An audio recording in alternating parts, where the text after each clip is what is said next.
Hi all welcome to football arena. ഇന്നലെ ലാലിഗയിൽ നടന്ന എൽ ക്ലാസിക്കോ പോരാട്ടത്തിൽ മികച്ച ഒരു വിജയമാണ് FC ബാഴ്സലോണ സ്വന്തമാക്കിയത്. 3-4 ഗോളുകൾക്കാണ് റയലിനെ അവർ പരാജയപ്പെടുത്തിയത്.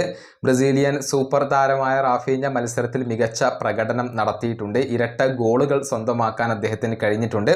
ഈ സീസണിൽ ഏറ്റവും കൂടുതൽ മികച്ച രൂപത്തിൽ കളിക്കുന്ന താരങ്ങളിൽ ഒരാൾ റാഫീഞ്ഞയാണ്. ബാലൻഡിയോർ പുരസ്കാര സാധ്യത ഏറ്റവും കൂടുതൽ കൽപ്പിക്കപ്പെടുന്നതും റാഫീഞ്ഞക്ക് തന്നെയാണ്. ഏതായാലും ഇപ്പോൾ ഇതാ ഒരു നേട്ടം കൂടി അദ്ദേഹം സ്വന്തമാക്കിയിട്ടുണ്ട്. അതായത് FC ബാഴ്സലോണയ്ക്ക് വേണ്ടി ബ്രസീലിയൻ സൂപ്പർ താരമായ നെയ്മർ ജൂനിയർ ഒരു സീസണിൽ ഏറ്റവും കൂടുതൽ ഗോൾ പങ്കാളിത്തങ്ങൾ വഹിച്ചത് 56 ഗോൾ പങ്കാളിത്തങ്ങളാണ്.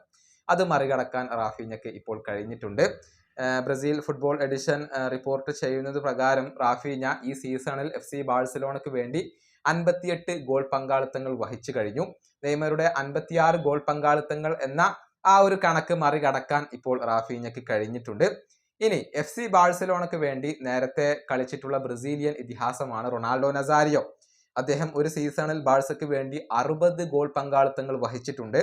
ആ റെക്കോർഡ് തകർക്കുക എന്ന ലക്ഷ്യമാണ് ഇപ്പോൾ റാഫീഞ്ഞക്ക് മുന്നിലുള്ളത്. അതായത് 3 ഗോൾ പങ്കാളിത്തങ്ങൾ നേടിക്കഴിഞ്ഞാൽ റൊണാൾഡോ നസാരിയോയുടെ ഈ ഒരു റെക്കോർഡ് തകർത്തുകൊണ്ട് തൻ്റെ സ്വന്തം പേരിലാക്കി മാറ്റാൻ റാഫീഞ്ഞക്ക് സാധിക്കും എന്നുള്ളതാണ്. അതാണ് ഇപ്പോൾ അദ്ദേഹത്തിന്റെ ലക്ഷ്യം. നമുക്കറിയാം, ഫ്ലിക്ക് വന്നതിന് ശേഷം ഏറ്റവും കൂടുതൽ തലവര മാറിയത് റാഫീഞ്ഞയുടേത് തന്നെയാണ്. പൂർണ്ണ സ്വാതന്ത്ര്യമാണ് കളിക്കളത്തിൽ ഇപ്പോൾ അദ്ദേഹത്തിന് ലഭിക്കുന്നത്. അതിൻ്റെ ഒരു മികവ് അദ്ദേഹം ഇപ്പോൾ പ്രകടിപ്പിക്കുകയും ചെയ്യുന്നുണ്ട്. ഈ വീഡിയോയുടെ അവസാനിപ്പിക്കുന്നു. അടുത്തൊരു വീഡിയോ കൊണ്ടും കാണാം.